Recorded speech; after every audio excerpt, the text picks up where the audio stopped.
ముందుకు ఇంకో పాండమిక్ రాబోయే పరిస్థితి కనపడుతున్నాయి. మంకీ పాక్స్ కూడా రాబోతుంది, ఇండియాలో కూడా ఎంటర్ అవుతుంది, అది ఇంకా కంటామినేటెడ్, బాగా డేంజరస్ అని చెప్తున్నారు.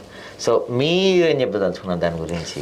ముఖ్యంగా ముఖ్యంగా ఇదైతే మంకీ పాక్స్ ఏదైతే ఉందో సెక్షువల్లీ కాంటాక్ట్స్. ఓకే. ఇప్పుడు మల్టిపుల్గా మిగతా వేరే వాళ్ళతోటి సెక్స్లో ఉన్నప్పుడు అది రావచ్చు, వాళ్ళ నుంచి ఒకరు ట్రాన్స్ఫర్ కావచ్చు. Second, contact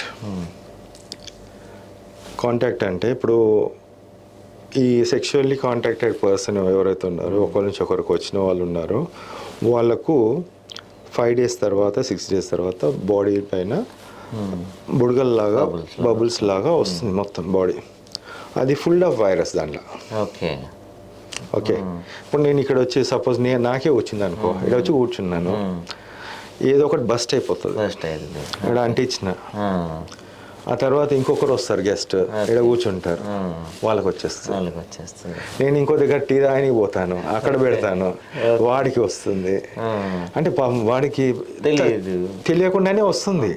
that is what ఇలా కాంటాక్ట్. ఇప్పుడు సినిమా హాల్లో పోయి కూర్చుంటాను, పొద్దున్న సాయంత్రం 3-4 షోలు, 4 వచ్చి కూర్చుంటారు, 4కి రావచ్చు. So it is a contacted disease. And one more thing ఇక్కడ దీంట్లో ఏంటంటే ఈ దగ్గు వల్ల కూడా రావచ్చు అని చెప్పేసి కొంతమంది అంటున్నారు. సేమ్ మోస్ట్లీ రాకపోవచ్చు, బట్ ఓకే. సో అంటే దీనికి కూడా మనం కరోనా పరిస్థితులు చూడాల్సి ఉంటుందా? లేదండి, అంత పరిస్థితులు రావు. ఇది WHO ఈ మధ్య పిచ్చిలేసి చాలా అన్నిటి కూడా గ్లోబల్ ఎమర్జెన్సీ డబ్బుల కోసం చేస్తుంది, దేనికోసం చేస్తుందో కానీ ఫస్ట్ అయితే నా ట్రీట్మెంట్స్ అయితే వాళ్ళు తీసుకుంటే WHO అవసరం లేదు ఇవన్నీ. ఎందుకు చెప్తున్నానంటే మందులు ఉన్నాయి, అన్ని వైరస్కి మందులు ఉన్నాయి. వాళ్ళు హడావిడిగా ఇప్పుడు నిప్పా వైరస్ అన్నారు, చాండీపురా వైరస్ అన్నారు, కోవిడ్ అన్నారు, డెంగ్యూ అన్నారు, ఇన్ని గణం వైరస్లు ఎక్కడ వస్తున్నాయి? ఇంతకుముందు ఎప్పుడు రాలేదు కదా. ఈ మధ్య కాలంలోనే మనం ఎక్కువ చూస్తున్నాం. ఈజ్ ఇట్ మ్యానిపులేటెడా లేకుంటే ఉద్దేశపూర్వకంగా రిలీజ్ చేస్తున్నారా వ్యాక్సిన్లు అమ్మడానికా? ఇట్ ఈస్ రియల్లీ చూస్తుంటే చాలా బాగా అనిపిస్తుంది. ఒక దిక్కేమో మందు లేదని చెప్పడం, మందు ఉన్నదిరా అని చెప్తే మేమేమో లేదు మేము పట్టించుకోమని చెప్పేసి దాన్ని అది చేయడం.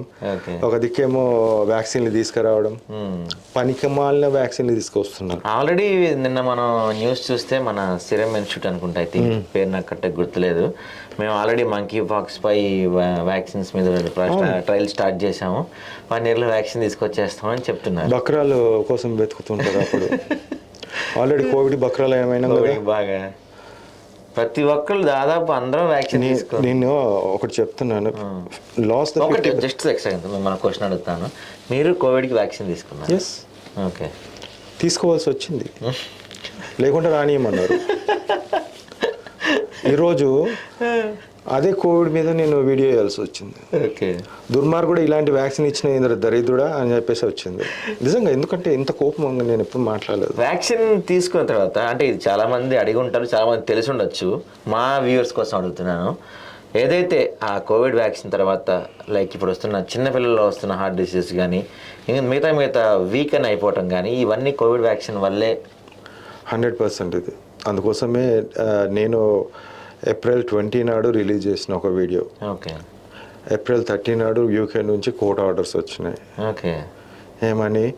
కోవిడ్ వ్యాక్సిన్ వల్ల థ్రాంబోసైటోపెనియా సిండ్రోమ్. థ్రాంబోసిస్ అంటే క్లాట్స్ ఫామ్ కావడం, థ్రాంబోసైటోపెనియా అంటే ప్లేట్లెట్స్ పడిపోవడం, 2 కాంబినేషన్ ఒక సిండ్రోమ్. ఈ రెండు ఫామ్ అయిందంటే క్లాట్స్ బ్రెయిన్లో క్లాట్ కావచ్చు, హార్ట్లో క్లాట్ కావచ్చు. ఇప్పటికీ మీరు చూసినట్టయితే గుజరాత్ రాష్ట్రంలో లాస్ట్ మంత్ 1000 మంది చచ్చిపోయారు హార్ట్ అటాక్. 30 to 40 వాళ్ళకు కూడా వస్తున్నాయి. వాళ్ళకు కూడా వ్యాక్సిన్ ఇచ్చారు కాబట్టి వాళ్ళకు కూడా ఈ సమస్య వస్తుంది.